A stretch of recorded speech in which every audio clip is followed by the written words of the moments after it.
everybody. It's Devam with Builder Innovator, and I'm here with Melissa, Tim, and Christoph. We had an amazing time at IBS together.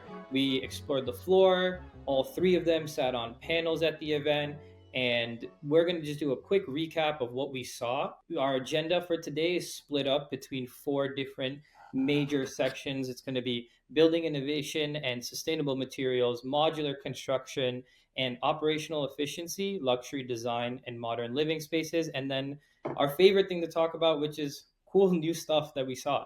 So let's kick it off with building innovation and sustainable material. All right. I don't know how we're going to get this done in 30 minutes, Devin, but we're going to try. We're going to cram it all in a 5-pound bag. I guess the thing we'd probably start with is insulated envelopes. Every builder wants to build the perfect insulated envelope these days. It's important for how quiet your home is, how comfortable the home is, energy management. Christoph, you and I saw some really cool things out there. Osblock, which was kind of a neat new product from Canada. I've always been kind of a big fan of SIPs, but SIPs can be a little challenging in that you have to have cranes, are really heavy. Even getting them delivered to the site can be sometimes, a challenge depending on where you're building and stuff. But this Osblock thing, it was really cool. These are like about 12 inches high and then 8 feet long, and you can carry them. One person can carry them. They all stack up on a simple flatbed truck, so they can be easily delivered either on a big semi truck or a bunch of small trailers. Putting them together is just a snap. I mean, it's easier than Legos.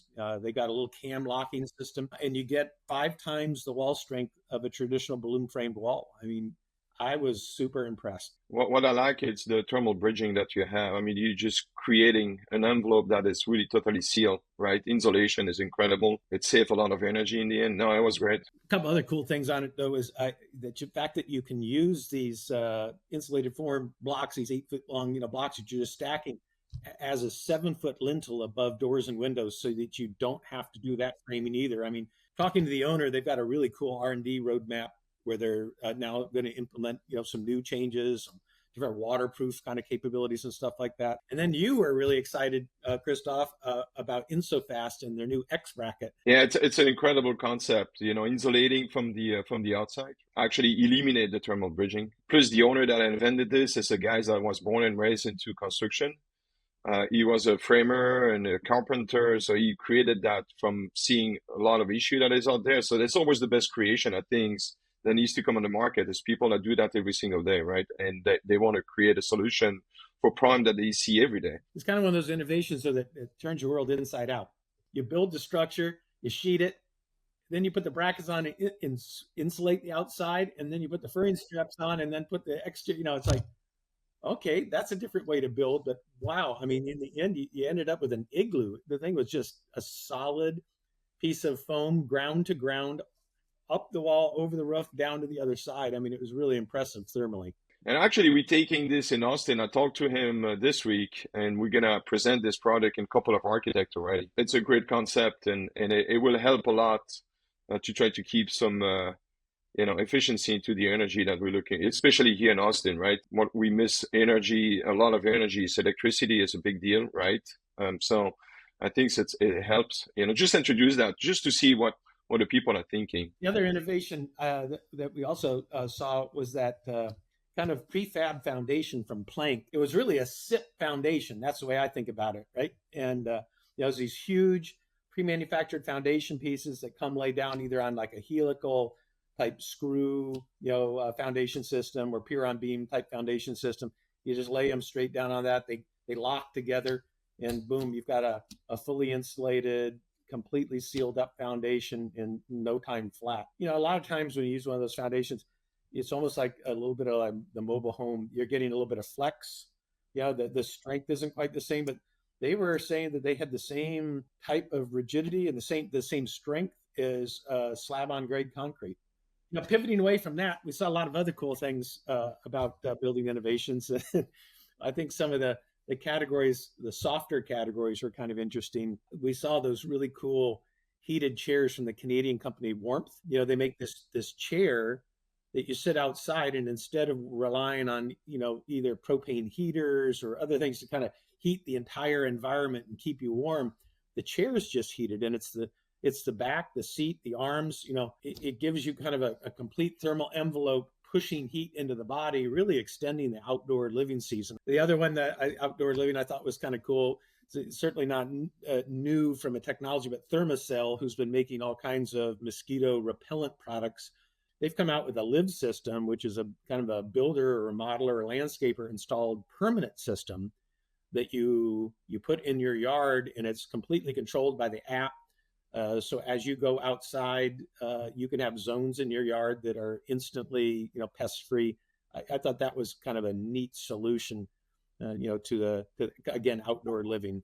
Okay, you have my attention, and since I am the mosquito magnet, you've been talking, and it's like blah blah blah blah. Oh, Pest. Well, you do have a bit of a mosquito habitat area around your house. It is. It's very mosquito friendly. Maybe you should be the pilot customer to get one of these systems installed. So you can, totally.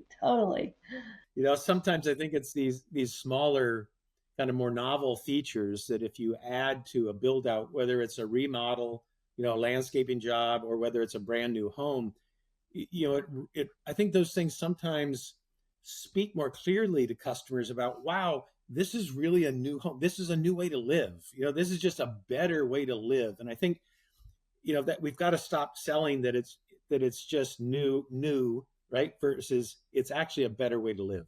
Right. Well, and when you think about mosquitoes and pests, it's a health issue, right? There's all kinds of nasty diseases, and your babies can get bitten, and you can't use your outdoor living spaces. So yeah, these are huge differentiators. So Christoph, we spent a lot of time with siding people at the show. It's probably like every builder. There's a lot of them. Siding's important, obviously, but we did see some cool stuff.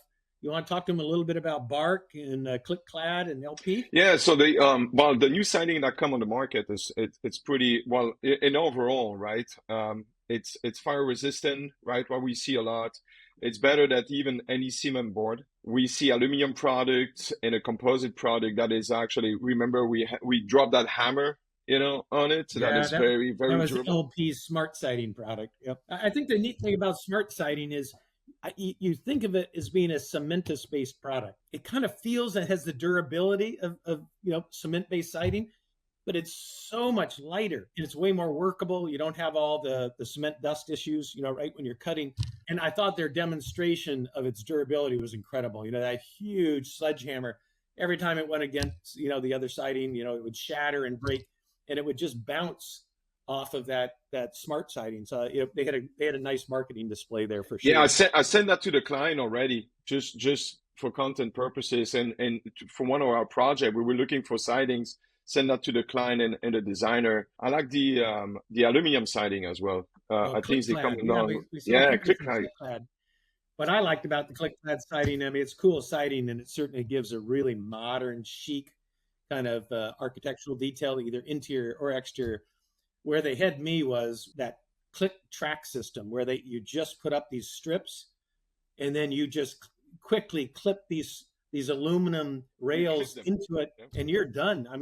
Your space is finished. But then on top of that, we had this bark siding. This new artificial bark comes from a company that actually began their products a long time ago making real bark siding. But real bark siding, of course, has there's issues. Right? It's a natural material, and now they've come out with an artificial bark siding that looks incredible. Really, you can't even tell the difference, right?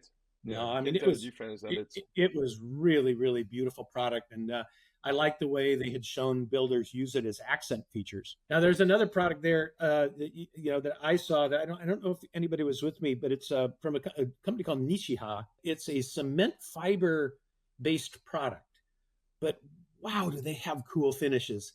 They have a mirror coating finish on a cement fiber-based product. You can actually have like mirrored coating, what looks like chrome finishes on the outside of the home, all cement-based. And then they have a bunch of other industrial chic-looking coatings. It really an interesting, novel approach. Sure. We did see quite a few fire-safe products at the show, and I don't know if that's just because we've been having so many issues in the United States with wildfires, the Denver fire, the Hawaii fire, the California fire. I think we're really going to start to see a portfolio of products that are super resilient to both floods and fires. There was a neat product there from Arclin called Firepoint, and it uses a coating on a wood-based sheeting. So this is like 4x8 sheets.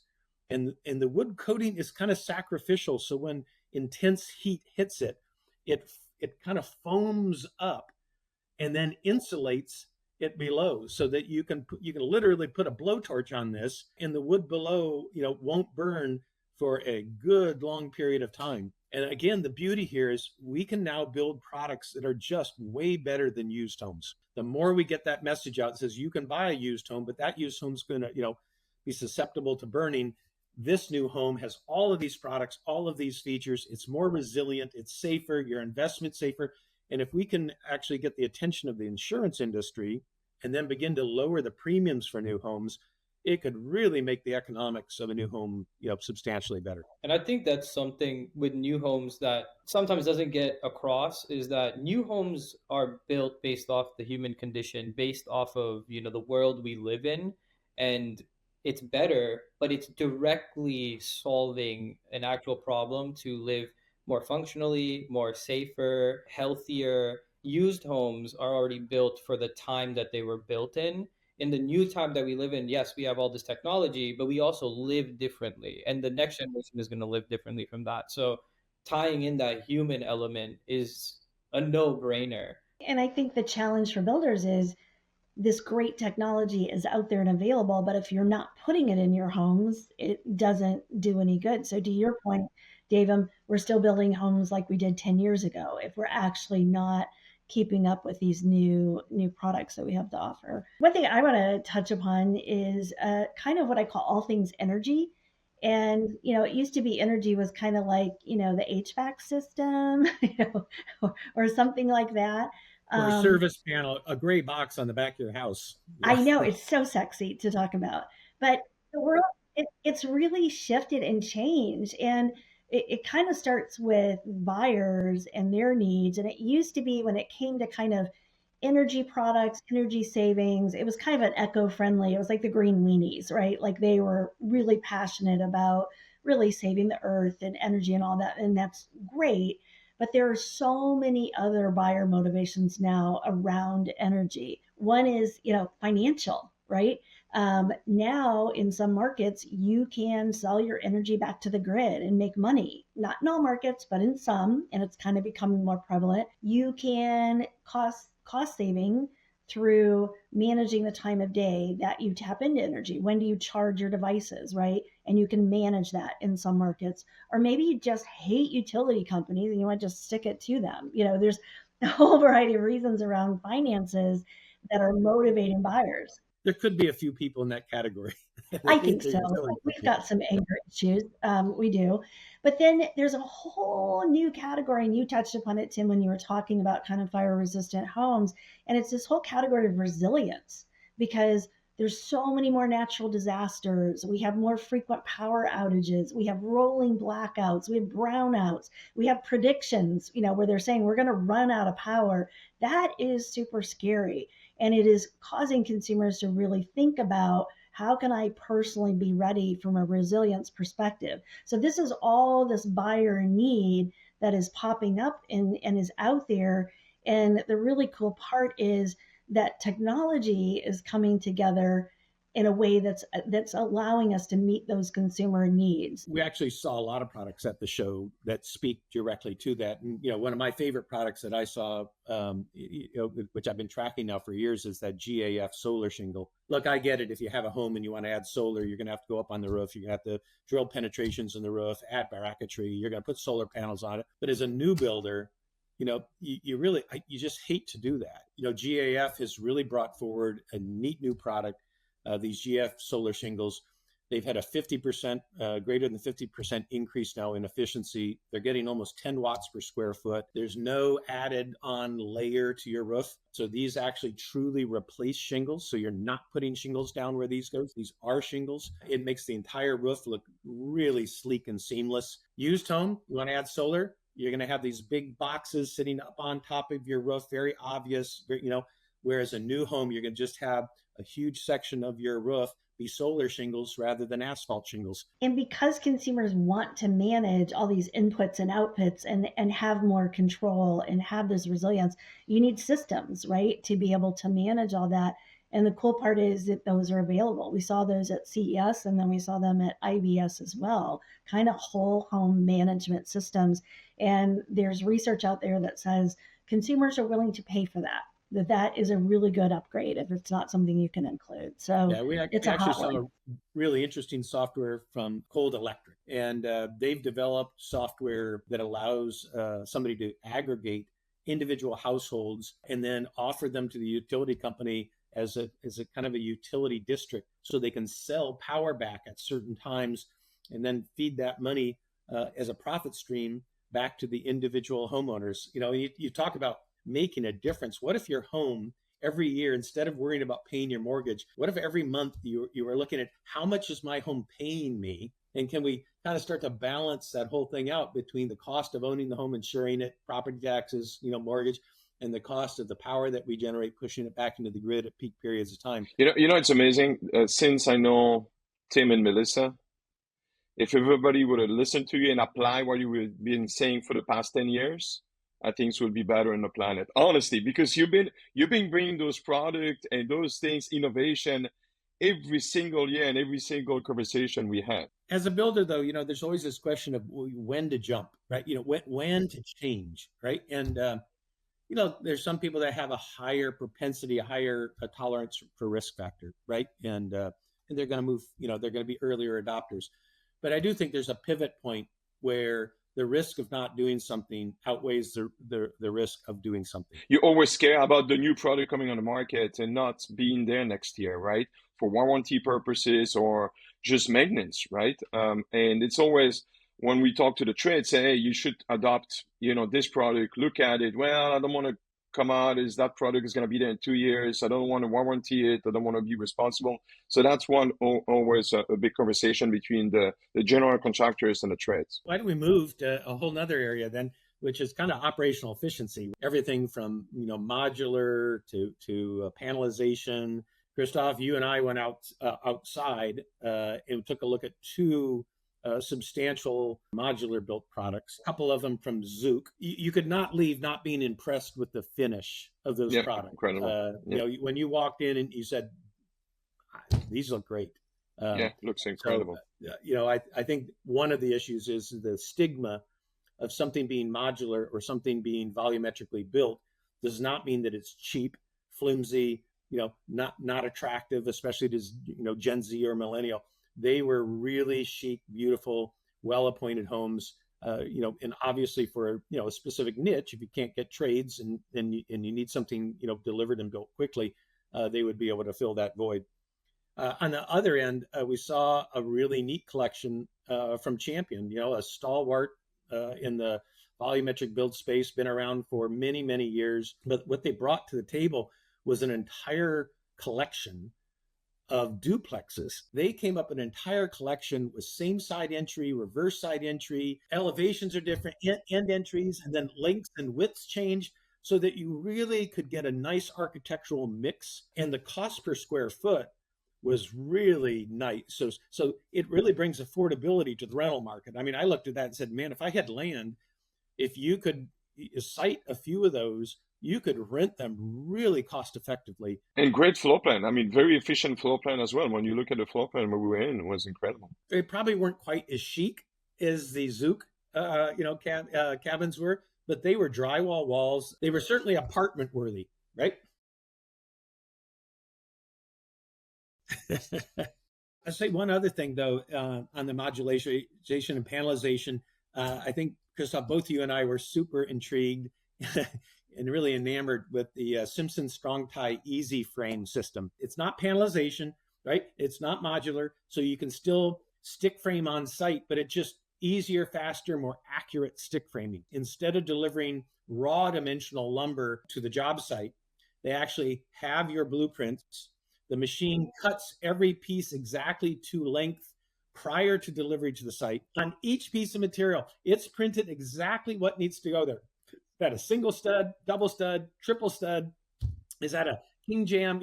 What goes where, right? all the way along it, so you can walk through the house and instantly see whether or not the framing's done correctly. Each one of them has a little QR code on it, I think, that gives them access, to everything. I was really impressed with that system. And reduce a lot of waste. When you see remember you and I, we talk about this, the waste is incredible at the job site. Yeah, because in their cutting, they said the ends are automatically then repositioned into blocking and all of the other pieces that are needed. And then, of course, if there's any scrap after that, a lumber yard could collect it all, finger join it, make it into new product. And you really have a completely waste-free stick-built type system. So I thought that was pretty cool. And time waste. I think that's a big one, is that... Yeah, because you're not cutting on site. Yeah, you're not cutting on site. In addition to that is how many times there are questions, or that QR code does so much. You can link out to almost anything. So I feel like with these innovative things that we always talk about, it's always, this is the primary thing that we're addressing, but the best innovations also address these subsidiary conversations. With GAF, for instance, is not only are you doing solar and you're providing that energy management system and you're being able to work on that aspect of it, but you're also building tighter, and you're also making that look aesthetic and still keeping a lot of these innovative principles along different parallels. And the innovations, they're not just, they weren't all just in the the area of construction and frame assembly and stuff. Yeah, there was an explosion of software at this show. Basically every task in the entire building process, whether it's billing, whether it's marketing, whether it's sales, there was a software tool to make it faster, easier, and simpler. And I know, Melissa, you spent a lot of time in the software area. I'm sure you probably had some insights there for us. I would say, when you think about AI, we've seen it more in marketing, right, over the years. And we kind of saw this shift this year that AI, we're done just talking about it theoretically. It's actually being put to really good use in all kinds of industries and products. What was fascinating to see is it's really gone beyond marketing in our industry in terms of architectural tools, where you can deliver, a 3D BIM model from a 2D sketch. You've got an AI application that can ID issues in architectural drawings, satellite imagery that can really help you in terms of land. So there's just this explosion of real world applications where we're seeing AI come into that. We saw tools to help builders find skilled trades. We saw tools to help with water runoff, topography, grading. If you're struggling with any aspect of your business, if there was software there at the show that could have helped you out. Now, speaking of step functions, other operational improvements, there's a heat pump for every single thing in the world. We have heat pump water heaters, we have heat pump split systems, we have heat pump HVAC systems, and the statistics are just incredible. I gave a small talk on the Rheem system for their hot water tanks. Their heat pump hot water tanks use less energy than a 100-watt light bulb. What that means is you can save up to almost $600 a year by having a heat pump versus a traditional water heater. And if you look at that compounding annually, at like 7 or 8% over 18 years, you'd have $22,000 by the time your child was born, by the time they go to college. And think about all that money that we've wasted all these years, and all it's going to is the gas company. Now we can use that for the advancement of our own family. So Tim, I have a question for you. It's always a conflict on my side. When you really think green energy, right? Like heat pumps, split system, water, and HVAC, do you think that electric is really the key of to go green, and not thinking about gas anymore, or is gas still have a life? I've got tankless products, and in some cases, right, either combi boilers or tankless water heaters, etc. But man, some of this heat pump stuff, a lot of it depends, I think, on application. How much water do you need? What kind of recovery times do you need? How much is gas? Do you even have access to gas, or do you need propane? I think that's a huge issue. If you're going after propane, the beauty is you probably should think all electric at this point. If you have all electric, right, and you have solar panel to capture some energy and reserve it. But let me ask you a question. You go to Colorado, an example, right, where you have some snow for a big period of time, and your panels are probably covered in snow, or maybe every single day you have to. Is gas still game players in those areas There are mitigation strategies for panels in snow, right? Of how to take the panels off snow, either motorized movement of the panel, right? So during storms, it's vertical, so you're not getting stacking snow, and then in the daytime during the sun, it moves back to optimum position. You can put heated coils like we do on the Wrmth Eve coils. Remember, solar panels are exothermic, so once sun hits them, they get hot. So once some of the panel starts to get uncovered, right, it will end up accelerating that. The other really interesting thing in panels these days is backside solar. So solar panels used to only be collect energy from one side of the panel, but now they're making bidirectional solar panels where both sides of the panel will generate electricity. So what happens in a snow environment, you get a lot of reflected snow onto the backside.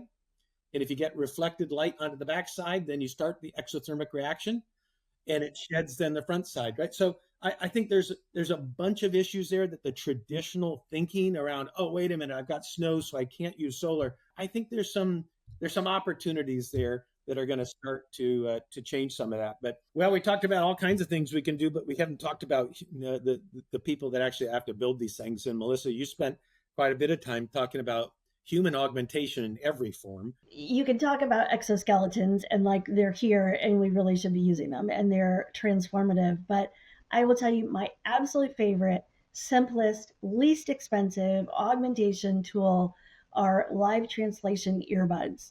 And they are so advanced at this point. You literally can pop them in like Christoph's earbuds that he has, and you're speaking, Mandarin, and the person you're speaking to is English, and real time you're having a conversation. So you're telling me if I wear these in real time, I'm going to understand what my wife's saying? No. Okay. This is not a miracle worker. Okay. For $99, you now can, use these and it impacts all phases of our business. We have more and more international buyers, especially as the market gets tight and tough. We really want those international buyers, but English is not always their native language, but you can have that sales dialogue. You can contract with them. You think about it on a construction site, you've often got lots of different languages happening. When I saw your panel, I ordered some. Actually, I'm receiving them in a day or two. Yeah, because my Spanish is not great, right? It's good enough, but there's some stuff I do not understand. So I ordered them and I'm going to test them. But that's just a super simple thing. But then you do move up into exoskeletons, VR glasses. The glasses themselves are so much better. You wouldn't mind wearing them. It used to be like, I would not put those on my face. They're so ugly, but they're not quite ready. The software is not quite ready. The UI of the software, it doesn't work. It's clunky, but it's coming, right? So there are so many things, and I don't want to skip over the exoskeletons when you think about our aging workforce, how hard it is to find people. We wear them out. It's exhausting, just injuries on the job site. These exoskeletons are amazing. And Tim, you pop one on and it was like you weren't an old man anymore. And I was just really, it was like you had a spring in your step, and I'm like, wow, that took like 40 just years. weird. I mean, you're suddenly walking across the convention show floor and you're going, but it doesn't feel like I'm using my muscles. I mean, it was a fraction of the muscle fatigue. I mean, it was really interesting. And then of course, beyond that, we're starting to see all kinds of task specific robots, right? Where these are truly autonomous machines that either tie rebar, lay brick. We're right at the beginning of all that, but it's very clear that there's a wave of this to come, especially over the next 5 to 10 years, where we're going to see a lot of autonomous machines, whether they be robots or just autonomous machines that are just capable of doing, either general tasks or very specific single tasks. If we pivot completely now away from kind of all the cool things we can do to make our business more effective and efficient, and kind of get to the fun, some of the fun stuff in our business about the luxury products we saw: kitchen cabinets, closet, finishes, faucets, handles, hardware, doors. It is insane. And what struck me was that it's affordable. And, it used to be that, only the very, the very wealthy or the very high-end homes could afford these high-end appliances. But, and some of them are still really expensive. But if you went to some of the lesser known brands, yikes. Remember, if we actually ran into a few Asian suppliers they were not bringing in basic commodity products. They were bringing in, 48-inch and 60-inch gas professional, looking ranges. They were beautiful. And I remember we sat in front of them and we're sitting there going, We bet. Yeah, we bet. bet. Because we're sitting there going, okay, that is probably, a $2,000 to $4,000 product. So we're sitting there going, I wonder how much this thing is. And Christoph nailed it exactly. It was $599. Right. Why wouldn't you have that in your house, even if it's a mid-range house or a starter house? Now, Christoph, you work with a lot of luxury buyers, both on the remodeling side and new home side. I know we saw some massive pivot doors, 12 feet tall, 7 feet wide. I mean, just massive doors. It just keeps getting bigger and bigger every year. I mean, and there's more and more providers. It wasn't like there was one company doing it. There were a dozen companies. Everybody's going bigger and better. We just replaced one. We still have key players into some markets, right? Custom doors is still very predominant. The people like to build and design their own door. We see a big demand. I mean, I'm doing that big remodeling very close by here, which is $1 million plus, and we changed the front door for a much better one. We also saw some cool stuff. We saw electrochromatic glass. And we saw this on garage doors as well as front doors and window systems where, it had that modern aesthetic where it's glass, you can see right through the house. It's amazing. But this allows you to instantly frost it where it's opaque and you can't see into the home at all. And we saw some really cool garage doors too. Really nice textured, garage doors have kind of always been textured, but these things look just like natural wood. I love a wood garage door, but I can't stand the maintenance. What I like about the garage door, they start to integrate grid windows looking right into the garage door panel, which give a lot of lights inside of your garage. And those were electrochromatic options on those as well, right? Where you could have light, but then you could turn it off if you needed privacy and didn't want people to look in. Well, the garages are really exciting, but let's talk about kitchens, shall we? So, and of course, every time I go to IBS, I am more and more convinced I need to remodel my kitchen, which is now 25 years old. Yeah, picky, and Christoph, I think you're going to have to come remodel my kitchen. Tim and I, we're going to help. Tim and I will do a big help there. Oh, boy. What's really fascinating is just that, we've kind of had this concept of smart kitchens for a while, and, it started with just kind of panels on your refrigerator, which I was kind of like, okay, why, but they've come a long way. And we now have, wireless charging that's enabled by a new standard that's out there. We have built-in induction cooking. We now have wireless, small appliances. So the elegance of the kitchen is just fascinating. I mean, it's just so elegant. And then inside the drawers, of course, not necessarily smart, just so much interesting, ways to organize and the perfect place for all the different things, including the Tupperware lids that go everywhere. So it's really evolved from, we kind of just had some gadgets laying around in the kitchen awkwardly to it's a really elegant way to live. And if you happen to cook in it, that's even better. But if you don't, it just looks really cool. In the luxury market, we see two different types of demographic buying. We see that older demographic that is doing a remodel and a full gut remodel, and they'll go some high-end appliances, but not too much technology. And the younger generation, which is probably 25, because we see wealthy people around 25 now asking for big custom built and an expensive home, to I would say until maybe late 30s, beginning of the 40s, that say, hey, I want to start to put some technology in it. When you see the 50 plus, 60 plus, they just don't want to mess with it. They say, no, I'll put a wool for, big with an expensive range, but they don't want any too much technology. So it's really fun. The other thing I saw, which I thought was cool, remember we saw that whole moving closet system. Closets and storage are always a problem, especially in the remodeling side. You just can't bump the house out. You've got so much room. How do you create more space? And that one concept where you had this sliding element in the middle of your closet that gave you a whole new section of your closet. Yeah, you gain two walls, right? the fact that that moved back and forth, it gave you a ton more storage. I thought that was a neat solution. One of the notes that was really well pointed by Devan is actually the pets. More and more people actually are focusing on pets, and we see that a lot. In my luxury market, they always ask, how can my pet can get out and get in by itself? We put actually some things that we didn't see in the show, but there's a turf for every pet now, right? So turf that really absorb anything that they're gonna do outside, right? That can be cleaned up automatically.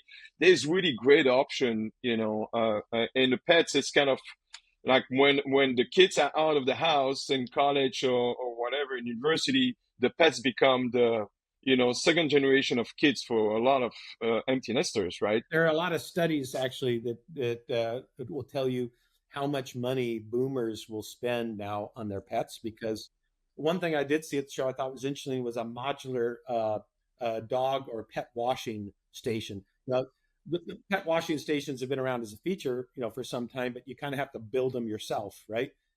Frame them, tile them, whatever, but this was kind of a modular deal. You just buy it and you just set it in and boom, you're done. You've got a pet washing station. And 66% of households have pets. What I found interesting is that there's a lot of new technology and innovation around pets in the home. And as home builders, we can start to provide those. There are smart pet doors, right, that recognize it's your pet, not a raccoon or some other creature coming in and out. They have cameras. They look very elegant, right? It's not the old plasticky looking things. There's all kinds of, robots that can entertain your pet, right? There's one that has like a little cat thing on it that plays with your cat, right? So, these are just things that are coming into our lives. And I think the bigger issue is not so much these things, but are we putting them in, or are we making space for all of these kinds of ancillary new things that we have in our homes? Why don't we finish this thing, though, with a little speed round, though, to kind of talk about the coolest, most interesting things we saw at the show. And I'll kick it off. I'm going to start, Christoph, if you don't know, custom builder, remodeler. He is specialized in building kind of what I call quiet rooms for children of owners that are somewhere on the autistic spectrum. And I just think that's such a wonderful ability to provide a safe and nurturing and comfortable environment. And we saw this product called Acousti-Block, and they had the best demo at the show. They had a huge Bluetooth loudspeaker that was playing pretty loud music, and they just had a dome of their material, and they'd put it over it. When they put it over it, you couldn't hear anything. And she'd lift it up, and suddenly you'd realize underneath there was the stereo speaker just blaring away. That this week we placed the order. It's arriving already Monday from Acousti-Block. Not only they actually have a great product, but they have an exceptional service, right? I talked to Marilyn, and we placed the first order. And behind this Acousti-Block, we're actually putting rock wool. We put rock wool involved, and they give us two types of rock wool, depending if it's on a ceiling, on an exterior wall, or an interior wall. So we designed the whole room specifically for that kit. Talking to Marilyn that designed a room like this, she said, "Do you have any can light?" I said, "Yeah, we have 4 can lights in the room." She said, "Remove them." And I said, "Well, why?" And she said, "Well, the can light itself, the depth will actually act like a speaker. So we remove all the can light. We explained to the client, I had that meeting yesterday. They say, "Where's the can light?" Well, let me explain to you. And we do a flash mount can light, right, on it. So we really studied this really well. Hopefully it's going to make a difference in his life. And that's the most important, when you really embed yourself in it, you want to, walk in his room, and he's going to feel that, wow. And he's going to probably be the only one to really sense those changes. But it's just knowing that it's going to happen. It filled my heart, really. I'm so excited to deliver that room to him. Between the Acousti-Block and the fabric-based sound absorption, you can really create some special rooms, for people and solve some problems. So that was one of my favorite things. Yeah. So we didn't really touch upon security very much, but there are some cool things coming in security that are not quite ready, like robot, dogs that can watch the construction site, because we have a real problem with materials and equipment being stolen. There's a really cool little product called Cube, right? Which is just a little cube, like what it sounds, a GPS tracker that you can put it on any piece of equipment or pallet. And if that gets lifted, you know exactly where to go find it. Super affordable. And it's something that, solves, I think, a huge problem that we have in the industry. I think that's one of the coolest things about the show is, there's all these huge categories, right? But there's a million small things. Christoph and I couldn't walk, 20 yards in that show and not find another interesting, cool thing, that solves something. So, Christoph, what do you got? What are you going to throw out there? Well, for me, I'm like a kid in a candy store, right? Because I see so many opportunities. What I loved is the fireplaces. We didn't touch base on this. Is just the holographic, fireplaces. What amazed me is you can even feel the heat out of this, right? I mean, they thought about a lot of options for those fireplaces, changing the fire ambience. If the colors, I mean, it's just incredible. They even have the thing that kills me now is they even have audio tracks that sync perfectly with the flame and the sparks. So, when your brain sees a flame and a spark and then it hears the pop, it just assumes it's real. I mean, it kind of got all those psychological factors playing. It's pretty cool. Well, Devin, that's a wrap from us. We didn't do anything at IBS. Obviously. 60 minutes later, but Christoph, you said it best. Like, kid in a candy store is always going with you guys. Is like, come on, like we got to go to the next thing. We went to CES, and how many of those products repeated at IBS? And like as I was saying in the old recap webcast was, technology, innovation, all this stuff, it goes like this, and then out of nowhere, it's going to go like this. And I think one big thing that I've been thinking about is leveraging.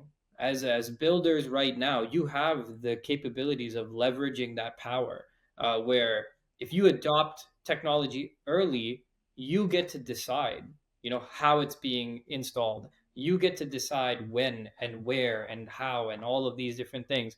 When this arc happens, that leveraging power decreases because everyone's doing it. So now it's a race to be able to compete. Is a little scary, but then at the same time, if you're at these shows and you're early on adopters, it goes from being I need to do this because everyone else is to I get to discover all these options. And I think, Christoph, it's actually very fun hearing you being like, I saw this and I already called them. I saw this and then I already called them. I built this.